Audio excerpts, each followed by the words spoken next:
Shalom, selamat pagi Bapak Ibu Saudara sekalian yang dikasihi, yang diberkati oleh Tuhan Yesus. Selamat hari Minggu. Saya Pastor Henry Suhadi kembali mau menyampaikan firman Tuhan pada kesempatan ini. Dan saya mau beri judul khotbah yang saya akan sampaikan sebentar adalah A Call to Care. Panggilan untuk melayani. Panggilan untuk memperhatikan. A Call to Care. Panggilan untuk menggembalakan. Saudara saya kasih Tuhan, mari kita lihat firman Tuhan yang terambil dari surat Rasul Petrus ya. Saya bacakan dalam bahasa Indonesianya. 1 Petrus pasal 5 ayat 1, 2, 3 dan 4. 4 ayat saja. Kalau saudara lihat judulnya di situ di perikop di Alkitab saudara, gembalakanlah kawanan domba Allah. Jadi mari kita baca ayat pertama. Aku menasihatkan para penatua di antara kamu, aku sebagai teman penatua dan saksi penderitaan Kristus yang juga akan mendapat bagian dalam kemuliaan yang dinyatakan kelak. Gembalakanlah kawanan domba Allah yang ada padamu, jangan dengan paksa, tetapi dengan sukarela, sesuai dengan kehendak Allah. Dan jangan karena mau mencari keuntungan, tetapi dengan pengabdian diri. Janganlah kamu berbuat seolah-olah kamu mau memerintah atas mereka yang dipercayakan kepadamu. Tetapi hendaklah kamu menjadi teladan bagi kawanan domba itu. Maka kamu, apabila Gembala Agung datang, kamu akan menerima mahkota kemuliaan yang tidak dapat layu. Demikian firman Tuhan. Mari kita berdoa terlebih dahulu. Bapa Surgawi, terima kasih Tuhan untuk kesempatan di mana kami boleh beribadah di hari Minggu ini. Biarlah Kau berkati Tuhan kami semua. Urapi hamba-Mu yang akan menyampaikan firman-Mu, yang akan sharingkan firman-Mu. Urapi lidah dan bibir ini untuk boleh memuliakan nama Tuhan Yesus Kristus. Juga urapi setiap hati, setiap telinga yang mendengarkan firman Tuhan. Para jemaat-Mu yang Kau kasihi. Dalam nama Tuhan Yesus kami berdoa. Amin. Saudara-saudara yang kasih Tuhan, firman Tuhan mengatakan kepada kita semua hari ini dari ayat pertama. Rasul Petrus menyampaikan kepada teman sepelayanan, kepada para penatua. Tentu yang dimaksud di sini adalah mereka yang sudah dewasa rohaninya, sudah matang rohaninya. Untuk mereka, jangan berdiam diri saja, tapi melakukan tugas pelayanan. Yaitu apa? Mengembalakan, memperdulikan sesamanya, menggembalakan jemaat Tuhan, domba-domba Allah dikatakan di situ. Mereka-mereka yang masih belum dewasa atau masih kanak-kanak rohaninya. Karena kalau kita bicara kedewasaan rohani, itu tidak berbicara berapa usianya. Ada orang yang mungkin usianya sudah tua, sudah lanjut, tapi kerohaniannya masih kanak-kanak. Begitu juga sebaliknya. Ada orang yang mungkin masih muda, tapi sudah cukup matang di dalam kerohaniannya. Nah, Rasul Petrus menyampaikan kepada para penatua, mereka itu punya tugas, yaitu kepedulian terhadap sesama mereka, kepedulian terhadap jemaat Tuhan, terutama mereka yang baru mungkin, yang masih kanak-kanak di dalam rohaninya, untuk mereka memperdulikan, mengembalakan, menuntun, memimpin, mengayomi. Karena kepedulian ini adalah hatinya Tuhan. Jadi ada panggilan, a call to care, untuk setiap yang sudah dewasa rohaninya. Tentunya bagi kita sekalian, panggilan untuk menggembalakan ini bukan berarti kita beramai-ramai jadi pendeta, beramai-ramai jadi gembala jemaat, meninggalkan pekerjaan apa yang sudah ada. Tapi panggilan ini adalah bersifat memperhatikan secara umum, saudara. Memperhatikan, mau terlibat di dalam pelayanan, memperhatikan jemaat, mengembalakan jemaat. Tentu juga ada yang terpanggil untuk sepenuh waktu silakan untuk menjadi full timer atau pendeta atau hamba Tuhan sepenuh waktu. Jadi ini sebuah panggilan yang mulia, saudara. Kalau saya bicara soal kedewasaan, saya jadi teringat ketika saya masih kecil.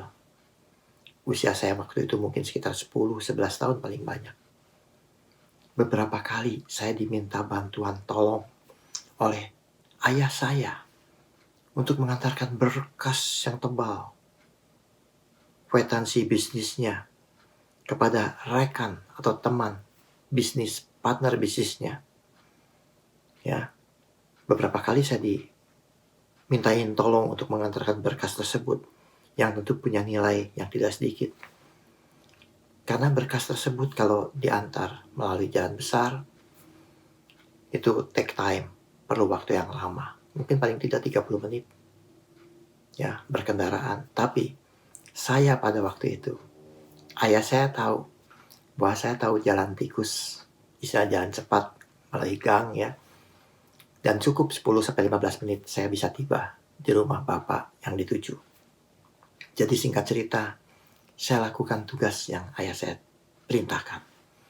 Saya bawa berkas itu, ya, saya selusuri jalan kecil, ikuti sungai yang kecil, pinggir sungai, dan kemudian sampai sebuah tempat yang saya tidak pernah lupa. Makanya saya mau cerita ini. Tanah lapang yang cukup besar, di situ ada pohon beringin yang besar. Dan setiap kali saya melewati tanah lapang ini, saya merasa kurang nyaman, saudara. Saya masih teringat karena selalu ada bau kemenyan, di mana orang memang melakukan sesajen, sesembahan di situ. Dan itu membuat saya ingat gitu ya. Saya lewati lapangan itu, saya masuk ke sebuah gang lagi dan kemudian bertemu jalan besar dan menyeberang, dan disitulah rumah bapak tersebut. Cukup antara 10-15 menit. Yang saya mau sampaikan adalah betapa bangganya saya mendapat tugas dari ayah saya untuk mengantarkan berkas pekerjaan, berkas bisnisnya kepada partner kerja dari ayah saya. Satu kebanggaan mendapat tugas dari papa kita. Demikian juga saya mau sampaikan kepada saudara sekalian. Kalau kita mendapat tugas dari Bapa kita yang di sorga untuk melakukan pekerjaan pelayanan, memperhatikan, menggembalakan, a call to care, ini adalah satu hal yang membanggakan. It is an honor. Ini adalah sebuah kehormatan, saudara. Siapa kita bisa dipercaya oleh Bapa kita, bisa dipercaya oleh Tuhan semesta alam ini untuk kita melakukan pelayanan, penggembalaan, memperhatikan domba-dombanya. Saudara, perlu sekali kita meresapi hal ini. Kemudian dikatakan di ayat kedua, gembalakanlah kawanan domba Allah yang ada padamu, jangan dengan paksa, tetapi dengan sukarela sesuai dengan kehendak Allah. Dan jangan karena mau mencari keuntungan, tetapi dengan pengabdian diri. Wow, sangat menarik, saudara. Jadi di sini Rasul Petrus dalam hikmatnya menyampaikan kepada kita semua bahwa adalah kehendak Allah untuk kita melakukan penggembalaan. Kalau bicara soal penggembalaan, ada 3 hal, saudara, yang saya mau bagikan. Yang pertama adalah tugas melayani. Jadi bukan dilayani. Jadi saya mau ingatkan kepada kita semua bahwa pengembalaan itu adalah melayani, bukan untuk dilayani. Jadi kita perlu memberi sebuah pelayanan. Ya. Yang kedua, kita perlu memberi makan. Jadi menggembalakan itu juga perlu memberi makan kepada domba-domba yang kita gembalakan. Tentunya di sini yang dimaksud makanan adalah makanan rohani. Kita siapkan makanan rohani bagi mereka, domba-dombanya Tuhan. Makanan rohani ini tentu berbicara soal roti hidup, firman Tuhan. Karena dikatakan manusia hidup bukan dari roti saja, tapi dari firman Tuhan, kebenaran firman Tuhan.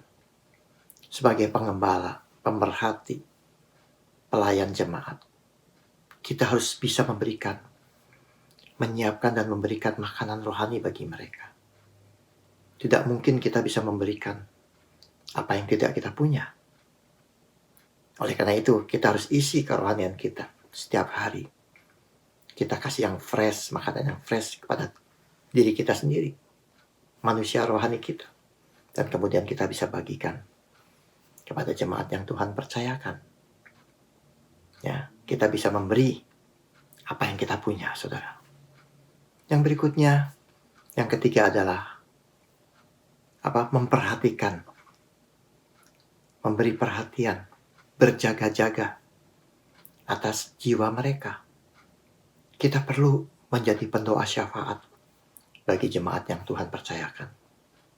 Ya, seperti saat-saat sekarang ini, mungkin secara face to face kita susah untuk bertemu, tapi kita bisa bertemu dengan mereka melalui doa-doa kita. Kita bersyafaat untuk keselamatan jiwa mereka, untuk keselamatan hidup mereka juga. Bersyafaat, mohon kemurahan Tuhan, supaya mereka juga dijagai dari segala yang jahat, dari segala bahaya apapun. Jadi 3 hal ini, saudara, paling tidak saya catat bagi kita sekalian, untuk kita boleh mengembalakan mereka. Kenapa saya beritahu soal ini? Karena juga ada 3 hal, 3 sifat buruk yang ada di dalam hidup seorang pemimpin, seorang penggembala, seorang pengayom jemaat. Ada 3 sifat yang buruk. Yang pertama adalah kemalasan. Karena apa, saudara? Karena biasanya gembala, pemimpin jemaat, ya, itu tidak ada yang ngontrol begitu. Apakah mereka sudah bekerja? Apakah mereka sudah memberi makan? Bagaimana makanan mereka? Tanggung jawab tergantung daripada diri penggembala itu sendiri kepada Tuhan. Jadi di sini faktor kerajinan hanya Tuhan yang tahu. Jadi masalah kemalasan ini penting saya jabarkan di sini, karena kemalasan ini seperti firman Tuhan yang dikatakan di dalam Amsal 13 ayat yang keempat, saya bacakan bagi saudara sekalian. Hati si pemalas penuh keinginan, tetapi sia-sia. Sedangkan hati orang rajin diberi kelimpahan. Sekali lagi, Amsal 13 ayat 4. Hati si pemalas penuh keinginan, tetapi sia-sia. Sedangkan hati orang rajin diberi kelimpahan. Banyak keinginan. Ingin beri ini, ingin beri itu. Tapi nggak rajin, saudara. Jadi tidak ada yang bisa diberikan. Tapi kalau orang yang rajin, dikatakan diberi kelimpahan. Kita bisa memberi kelimpahan berkat kepada orang-orang yang kita layani kalau kita rajin mengisi hidup kita dengan kebenaran firman Tuhan. Ya, jadi kita bisa memberi apa yang kita punya. Di Pengkhotbah pasal 10 ayat 18 dikatakan, oleh karena kemalasan runtuhlah atap, dan oleh karena kelambanan tangan bocorlah rumah. Nah, Pengkhotbah 10 ayat 18 ini mengatakan bahwa ada kebocoran. Kalau kita tidak cekatan, kalau kita lambat, itu karena malas. Atap rumah keburu runtuh. Ada kebocoran di sana sini. Bocor di dalam pelayanan saudara. Mungkin jemaat yang saudara layani sudah tidak terlihat lagi. Ya, saudara saya kasih Tuhan, kita perlu berjaga-jaga. Tadi perlu mensyafaat mereka, berdoa bagi mereka, dan bekerja bagi mereka, melakukan pelayanan. Karena kalau kita malas, firman Tuhan selalu mengkaitkan kemalasan itu dengan kejahatan. Dikatakan di dalam Matius 25, kalau sudah perhatikan nanti, di ayat 26 dan seterusnya, saya tidak jabarkan di sini. Dikatakan di sana, hai kamu hamba yang jahat dan malas. Jadi ada hubungan antara jahat dan malas di sini. Di mata Tuhan, kalau kita malas itu jahat. Ya, dan Tuhan tidak berkenan dengan hal tersebut. Ya, disitulah Poin pertama, kemalasan. Dan poin yang kedua adalah, dikatakan di ayat 2 tadi, cari keuntungan. Jadi sebagai pelayan Tuhan, sebagai hamba Tuhan, sebagai pendeta, mencari keuntungan dari pelayanannya. Cari keuntungan apa yang bisa diuntungkan melalui pelayanan tersebut. Dan itu tidak berkenan kepada Tuhan. Karena saudara dipanggil untuk memberi, untuk melayani. Dikatakan bahkan untuk memberi untung kepada jemaat yang saudara layani. Saya bagikan di 1 Korintus pasal 10 ayat 24. 1 Korintus pasal 10 ayat 24. Rasul Paulus menuliskan demikian. Jangan seorang pun yang mencari keuntungannya sendiri, tetapi hendaklah tiap-tiap orang mencari keuntungan orang lain. Jadi di sini Rasul Paulus sampaikan kepada kita untuk kita mencari keuntungan orang lain. Bagaimana memberi orang lain keuntungan, keberuntungan. Memberi kepada jemaat yang kita layani keberuntungan, bukan cari untung. Jadi poin yang kedua ini, jadilah hamba Tuhan, pendeta, pelayan Tuhan, apapun namanya, yang tidak oportunis. Karena ini tidak berkenan kepada Tuhan. Melukai hati Tuhan. Dan yang ketiga, untuk supaya kita tidak haus akan kekuasaan. Ya, tidak haus akan kekuasaan. Untuk kita tidak nafsu untuk kekuasaan gitu. Karena tidak sedikit setelah kita menjadi pemimpin, menjadi orang yang di atas, pendeta yang mengayomi, kita malas untuk memberikan tongkat estafet kita kepada generasi yang berikutnya. Padahal zaman itu selalu berubah, berganti, saudara.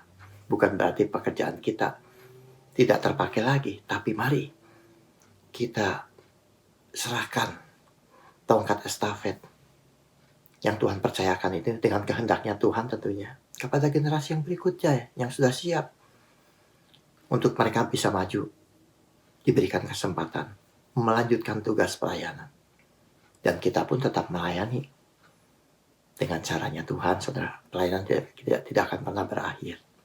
Jadi 3 hal yang buruk ini yang saya mau bagikan kepada saudara sekalian. Kemalasan, cari untung, nafsu untuk kekuasaan. Seyogianya ini tidak ada di dalam hidup kita sebagai pelayan Tuhan, sebagai abdi Allah, sebagai gembala yang Tuhan percayakan menggembalakan. Jadi saudara sekalian, ya, ayat 2 ini berbicara bagaimana kita mengembalakan. Dan kemudian ayat 3, saya bacakan bagi saudara sekalian. Dalam ayat 3 ini dikatakan, janganlah kamu berbuat seolah-olah kamu memerintah atas mereka yang dipercayakan kepadamu, tetapi hendaklah kamu menjadi teladan bagi kawanan domba itu. Ada kata teladan, ini menarik sekali saudara. Jadi kita dipanggil untuk meneladani, untuk dijadikan teladan bagi mereka yang kita gembalakan. Jadi bukan sekedar bisa berkata-kata, bukan sekedar bisa mengajar kebenaran firman Tuhan, tetapi hidup kita pun dilihat, dijadikan teladan oleh kawanan domba yang Tuhan percayakan. Kita sebagai pemimpin, sebagai gembala yang Tuhan percayakan, kita toh meneladani juga hidupnya Kristus. Kita meneladani hidupnya Yesus. Bagaimana meneladani penderitaannya. Bagaimana meneladani pengampunan. Ya. Bagaimana kita punya kerendahan hati. Kita teladani dari Tuhan. Kemurahan hatinya. Kemurahan hatinya. Bagaimana dia jaga kekudusan, tidak berdosa. Tidak pernah menipu, saudara. Dan tidak pernah mencaci maki. Kita teladani Yesus yang tidak pernah mencaci maki. Punya kesabaran. Dan berserah kepada Bapa di surga. Kepada Allah ketika dia berdiam di tubuh manusia. Saudara, banyak hal-hal yang kita bisa teladani dari kehidupan Yesus. Jadi ayat ketiga ini berbicara supaya kita juga dijadikan teladan oleh orang-orang yang kita ayomi, yang kita gembalakan. Ya, seorang anak meneladani bagaimana orang tuanya. Jadi kalau orang tua, papa dan mama hidup harmonis, bagaimana mereka saling mengasihi, kebanyakan anaknya pun meneladani bagaimana hidup orang tuanya nanti, bagi hidup mereka kemudian. Saudara, kita dipanggil untuk menjadi teladan. Sebagai seorang pria, sebagai seorang suami, seorang ayah, kita bertanggung jawab terhadap keluarga kita. Kita punya kewajiban untuk memberi nafkah kepada mereka.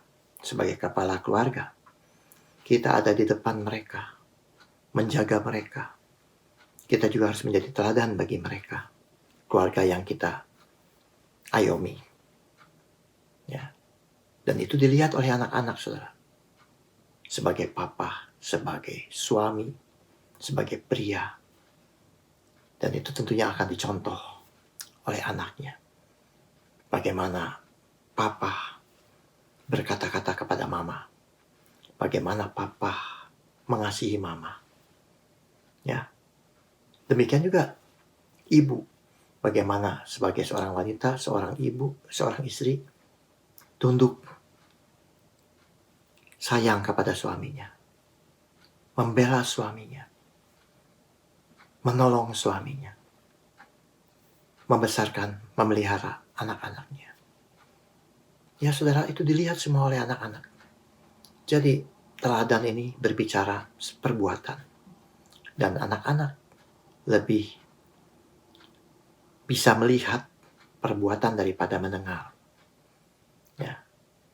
Jadi saudara, demikian juga dengan kita sebagai pelayan Tuhan. Mari kita melakukan perbuatan yang berkenan, yang memuliakan nama Tuhan. Dan jemaat yang kita ayomi bisa melihat bagaimana kita di dalam Kristus. Sebagai saksi Tuhan, sebagai terang dan garam dunia. Kemudian yang keempat, saya bacakan bagi saudara di sini.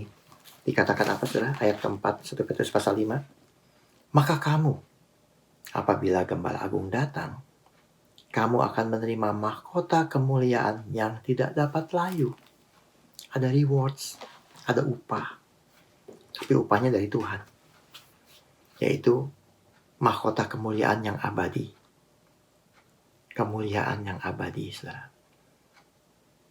Itu reward, upah yang Tuhan berikan kepada kita, hamba-hamba yang setia, yang mengembalakan dengan setia, yang mengembalakan dengan ketulusan hatinya. Jadi upah itu dari Tuhan. Promosi datang dari Tuhan. Tuhan yang akan mempromosi hidupmu dan saya. Ya, baik kehidupan secara sekuler maupun secara rohani. Tuhan lebih tahu kapan waktunya. Saudara, banyak hal yang saya bicara soal gembala, pelayan Tuhan, leaders, pemimpin. Tapi saya juga dalam kesempatan ini mau bicara kepada saudara sekalian yang mungkin masih kanak-kanak rohaninya, mungkin masih baru di dalam Tuhan.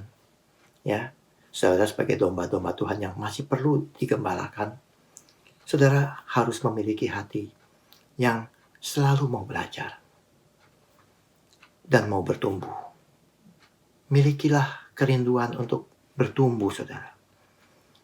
Bertumbuh di dalam cara pikir, bertumbuh di dalam karakter.